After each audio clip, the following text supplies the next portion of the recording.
Mike, things are getting hectic as this coronavirus pandemic situation intensifies. How you doing?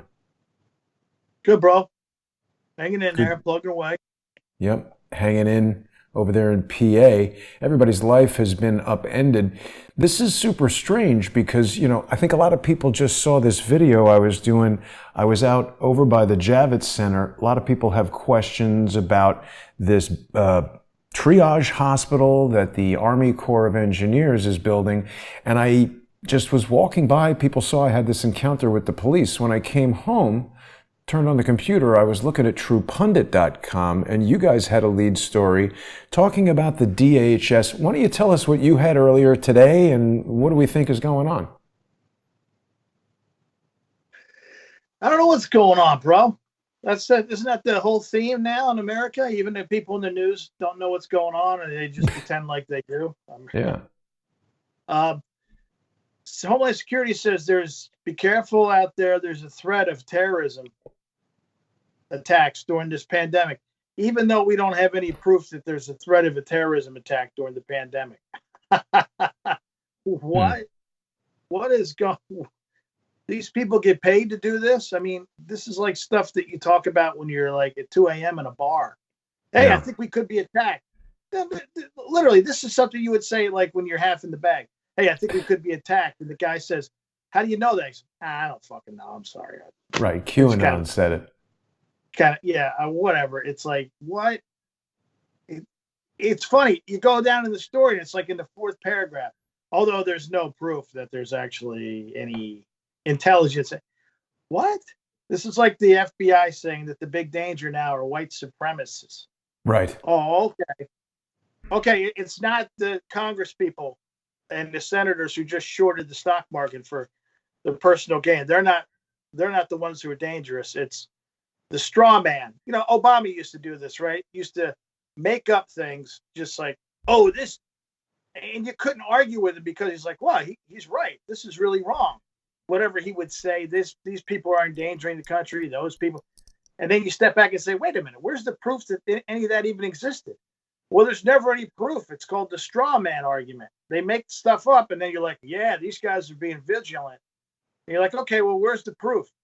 Well, there's no proof yet. We're just kind of surmising. It's like, that's called, where I come from, that's called a lie. Yeah.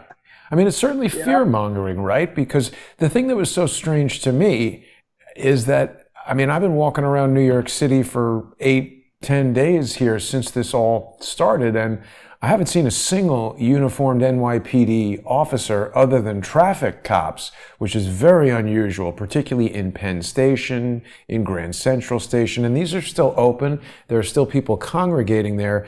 The nature of these places, they attract homeless, as understandably they would. They guys need shelter and everything, and the cops are not present. I think people saw on Sunday with Charles. Charles and I got accosted and even assaulted by a guy.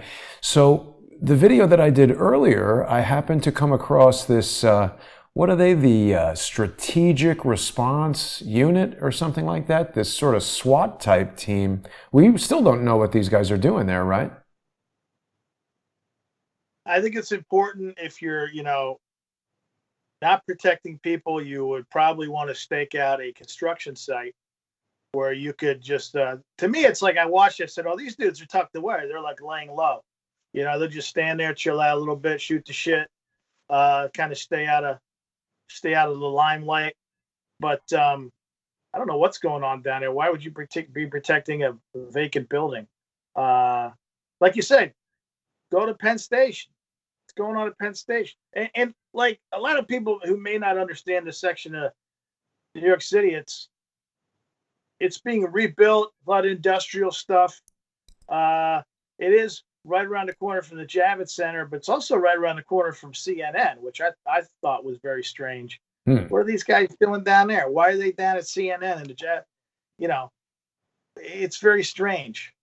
And Right. and your videos of the Javits Center, it's like, oh, I mean, I've been to medical hospitals, right? Like hospitals they build up in the middle of nowhere. Those scenes are bustling, man, Right. and they're very complicated and hectic. Not let alone building one. It's like I don't see that. They're talking about Mm. building four. You know Cuomo's full of shit. You know how hard it is to build one of these hospitals? One, just one. It's like, come on, you're going to build four based on what? Like, In a week. yeah, And no one's going how to about show up. how about you start with one? There's not even any proof they're building one, right? But what I'm saying is, if you talk to guys in the military, they're like, four. You know how complicated it is to build one and run one? Let's just start with one. Like, who the hell you think, well, what's going on here? You know what I mean? So, again, it's just another case of these professional paid liars yapping up a storm. You don't know what to believe. You don't know who to believe. And now, make no mistake, the Dems are positioning Cuomo to maybe step in for Biden. I'm convinced of that because all of a Hmm. sudden Cuomo's on Fox. What is Cuomo doing on Fox all the time now, right? It's funny that he He's makes fun of his brother. Well, yeah, that's funny. But what I'm saying is, all of a sudden Cuomo's the man and has all the answers. This guy is still a tyrant and a closet maniac. Let's not kid ourselves, okay? So, but all of a sudden, oh, because he did this, that. And if anybody's been slow on the draw about this whole thing, it's been Cuomo. If you look at the Right. facts, I mean, Right. come on now. Now, I mean, let's just put two and two together here. You knew this was, and we talked about the feds and the crooked CDC, right? Cuomo's is, I would say, worse because he has the infrastructure to be better. He doesn't have to depend on these people. I mean, come on, New York City is like, it's like its own federal government, right? The People outside of NYPD. New York, Mike, they may not realize that the Cuomos are a dynastic political family. Mario Cuomo was the mayor, wasn't he? Or he was a senator or something. They've been in politics forever. And then he's got his brother there on CNN. It's that nexus of politics and mainstream news. I'm not very fond of that at all. Well, these guys, he's the son of a governor, and now he's the governor, right? So it's these guys have been around. But what I'm saying is, it doesn't take a genius if you know anything about the demographics in New York City. And not only that, it's a massive port of entry for the world, egress and everything else. People come from China, okay? The Port Authority, right? Buses and planes, JFK, LaGuardia. If China had this problem, you knew that New York City was going to be on the front lines. And, instead you're like arguing about impeachments and things like this at the time when you should have been buckling down. That's what I don't understand about these people. They're always like, we got to do something now. If this was corporate America, they would have been fired. It's like, you see the stuff coming down the line, you have to do something about it then, so that when something happens, everything is in place and it's not like you're chasing your tail. These people are inept bureaucrats. They're crooked and they're corrupt and they're liars. So when I hear him saying he's going to build four hospitals, I'm laughing like, oh yeah, just whip up four. Like it's the inflatable used car lot guy who's flapping his Right. arms The around. gorilla with the, right. Perfect. Now, Turn Mike, we on the haven't even fan. spoken tonight, though, about the fact that why do we need these hospitals? I've been to the three largest hospitals in New York, and just like we're seeing at the Javits Center, there's no indication that what they're telling us is actually what's happening at the hospital. In fact, every EMT that I've spoken to, there is a noticeable lack of urgency in their demeanor. We saw a street lined with ambulances right at the FDNY depot where they keep all the ambulances. I was frankly surprised to see 7, 10, 14 ambulances, depending on the day I go there. I would think these ambulances will be out tending to sick people, or if we have such a serious triage situation that we need to build hospitals at the Javits Center, why don't these ambulances pull over to hospitals and tend to whoever they can in an ambulance? It doesn't make sense. I don't know. I think we've reached the precipice of people in America are questioning really what's going on. You know why? Guess why? They don't have anything better to do. So they're saying, hey, what's going on here? Like, I don't have to worry about work anymore. I don't have to worry about the kids' school.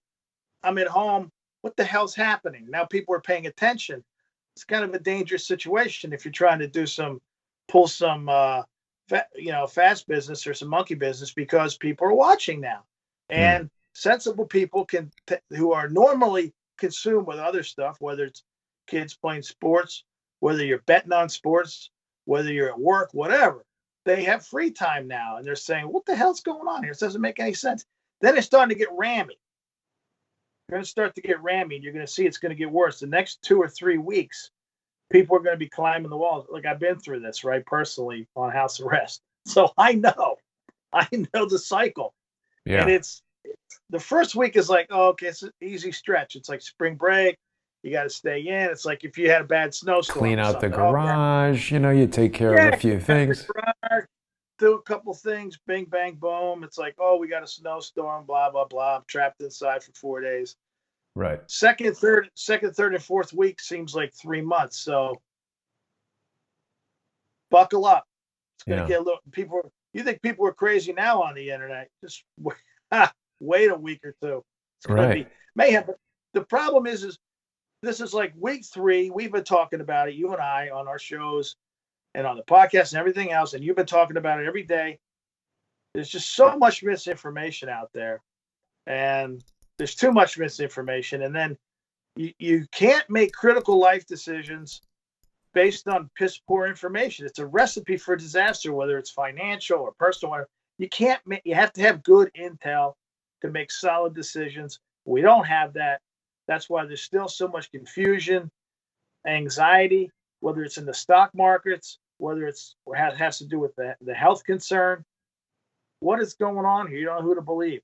Nobody in DC, including Trump, when he stands in front, no one has any credibility because whatever they say is countered 10 minutes later by somebody else in the media. You don't know what's true. And then truth tellers, the guys that you can really depend on, they don't even have a voice. They don't even have a platform. They're kept off the platform. So it's like, this is the culmination and the danger of not just 3 or 4 years, but of years of fake news and misinformation. And this is what you get. When there's a crisis situation, now it's pandemonium. And it's every man for themselves. If no one's figured it out by now, whether it's at the grocery store or whether you have to sell your own stocks or whatever. If you're not thinking, if at this point, I'm going to say something, and I talk about it tomorrow on my podcast.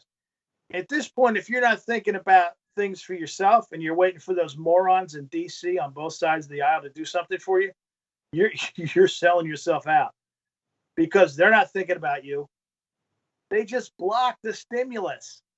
Wow. Like they don't, they're not thinking about you. And I talk about it, and you know what we're going to talk about tonight?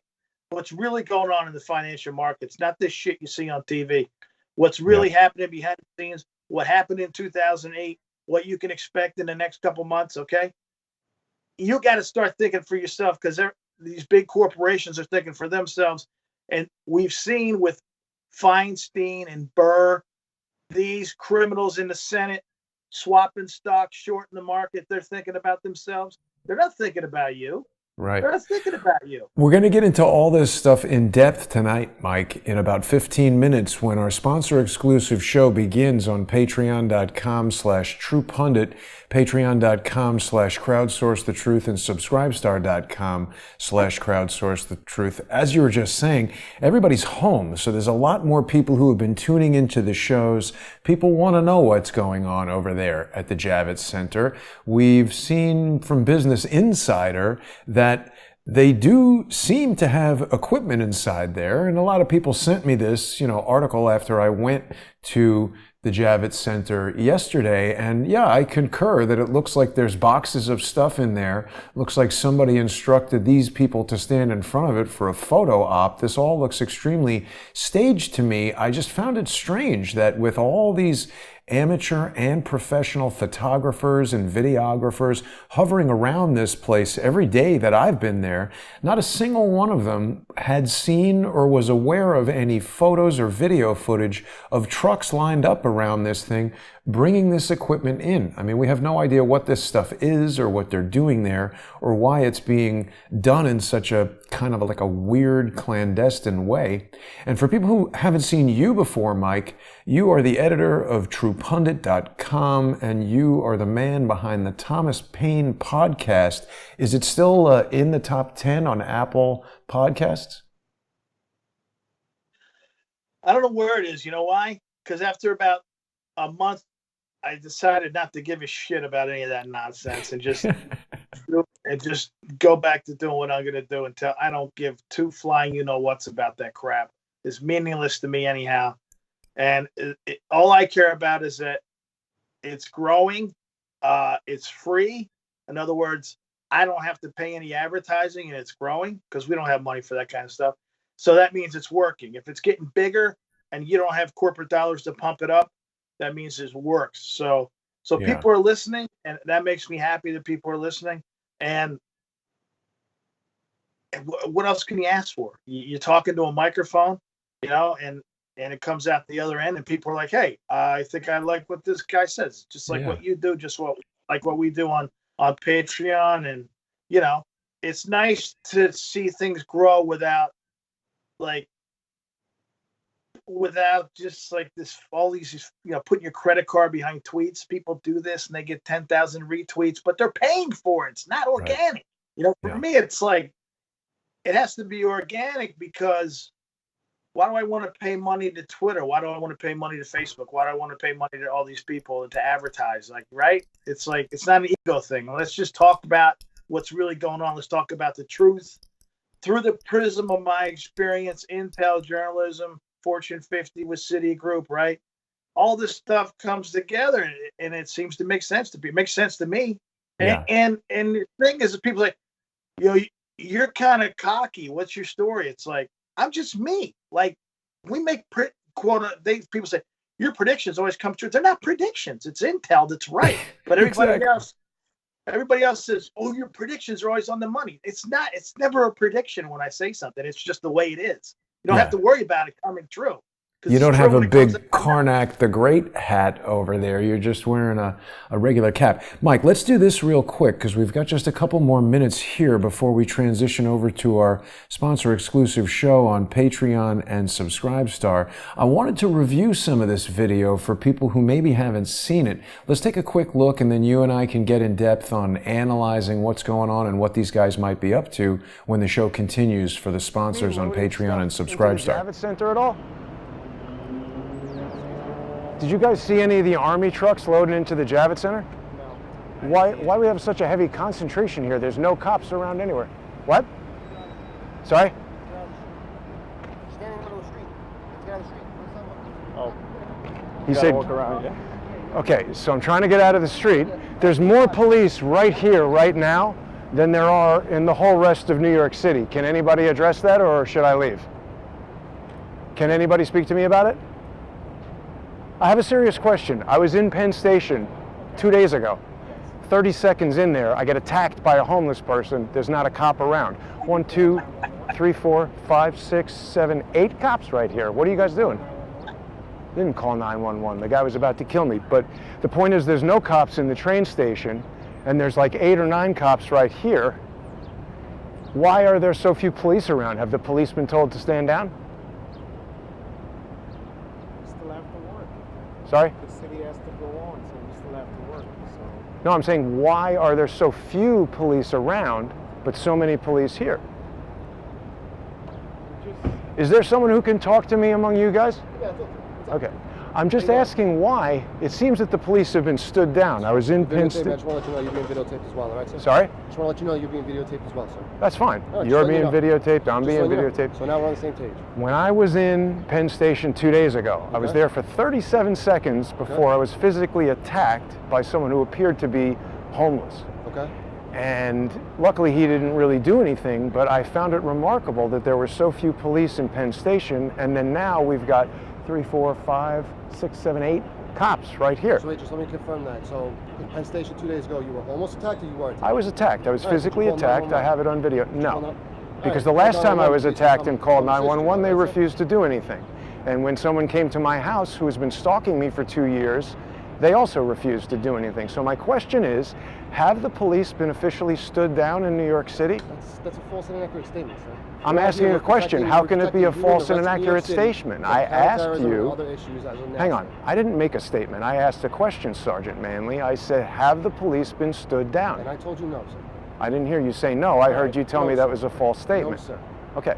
Why are there less than 8 police in Penn Station where there are people and 8 police officers with heavy artillery standing right here where there's nobody?